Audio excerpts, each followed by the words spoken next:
السلام علیکم ورحمۃ اللہ وبرکاتہ۔ پیارے ساتھیوں، آج ہم انشاءاللہ العزیز سبق نمبر 21 مشق متفرق پڑھیں گے۔ اس کو متفرق اس لیے کہا جاتا ہے کہ ہم اس میں مختلف قسم کے قاعدے پڑھیں گے، اور جو ہم نے پورا قاعدہ پڑھ لیا ہے اس کی ریویژن بھی اسی مشق میں ہوگی۔ پہلا قاعدہ ہے کہ اگر لفظ اللہ سے پہلے زبر یا پیش آ جائے تو لفظ اللہ کے لام کو موٹا پڑھا جاتا ہے۔ لفظ اللہ کے لام سے پہلے اگر زیر آ جائے تو لفظ اللہ کے لام کو باریک پڑھا جائے گا، جیسے کہ ہم اس مشق میں دیکھ سکتے ہیں۔ آئیے ہم اس کو پڑھتے ہیں۔ اعوذ باللہ من الشیطان الرجیم، بسم اللہ الرحمن الرحیم۔ اعوذ باللہ میں ہم دیکھتے ہیں کہ باللہ ہم نے اس کو موٹا نہیں کیا، کیونکہ لفظ اللہ کے لام سے پہلے با کے نیچے زیر ہے۔ لفظ اللہ کے لام سے پہلے جیسے کہ میں بتا چکی ہوں زبر اور پیش آئے گی تو موٹا پڑھا جائے گا، لفظ اللہ سے پہلے زیر آئے گی تو اس کو باریک پڑھا جائے گا۔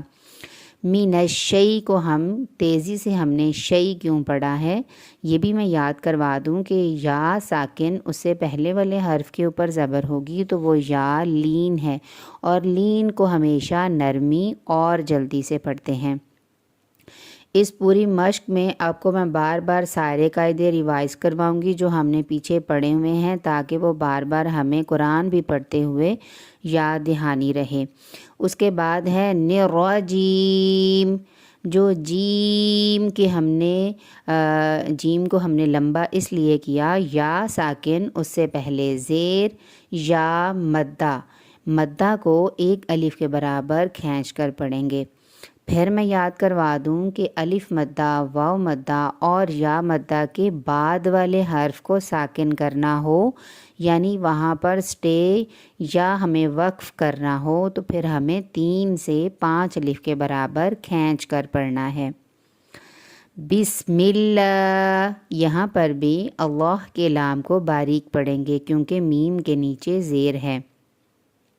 الرحمن الرحیم، حیم کے جو یا ہے یہ مدہ ہے، اسی لیے ہمیں اسے حیم کے بعد والے میم کو ہم ساکن کریں گے، اس لیے ہم یا مدہ کو 5 الف کے برابر لمبا کر کے پڑھیں گے۔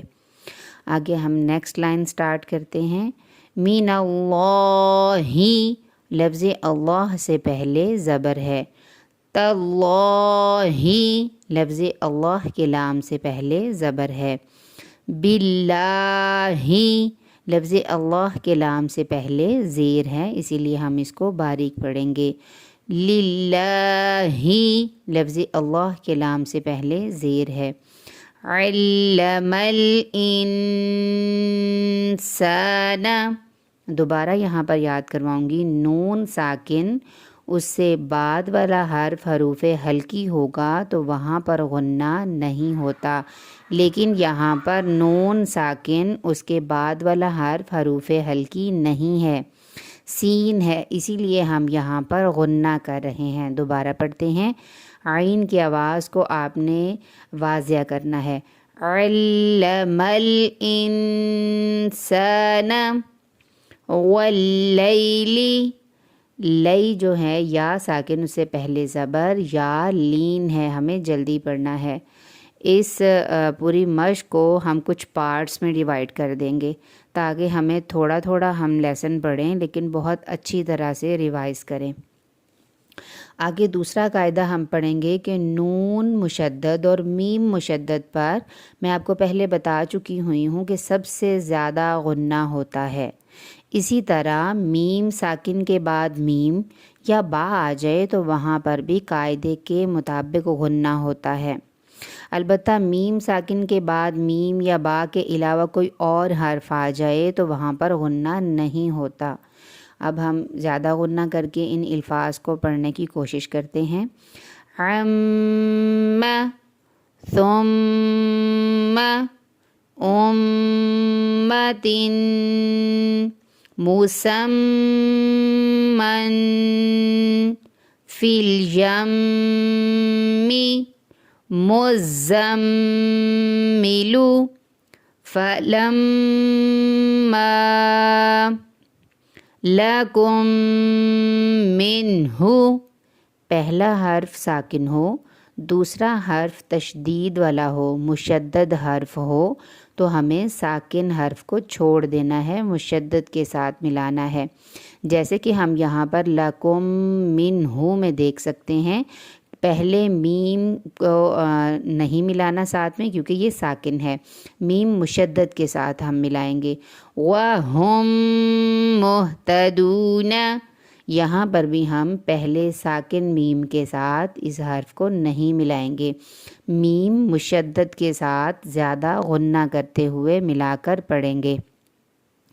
وَلَكُمْ مَا إِلَيْكُمْ مُرْسَلُونَ فَدَمْدَمَ يَعْتَصِمْ بِاللَّهِ، یہاں پر ہم نے صم کے اوپر غنہ قاعدے کے مطابق کیا ہے، میم ساکن کے بعد با ہے۔ ترمیہم بحجارۃ، ہم نے یہاں پر بھی قاعدے کے مطابق ترمیہم کے اوپر غنہ اس لیے کیا کہ میم ساکن کے بعد با ہے۔ کفرتم بہ، میم ساکن کے بعد با ہے۔ الم نشرح، یہاں پر ہم نے غنہ اس لیے نہیں کیا کہ میم ساکن کے بعد با نہیں ہے۔ انشاءاللہ العزیز ہم نیکسٹ لیسن کے ساتھ کل حاضر ہوں گے۔ آپ اس کی بہت اچھی سی پریکٹس کریں تاکہ ہم جو پیچھے قاعدہ پڑھ چکے ہوئے ہیں اس کے سارے قواعد ہمیں ریویژن ہو سکیں۔ اس کے ساتھ ہی اجازت چاہوں گی۔ السلام علیکم ورحمۃ اللہ وبرکاتہ۔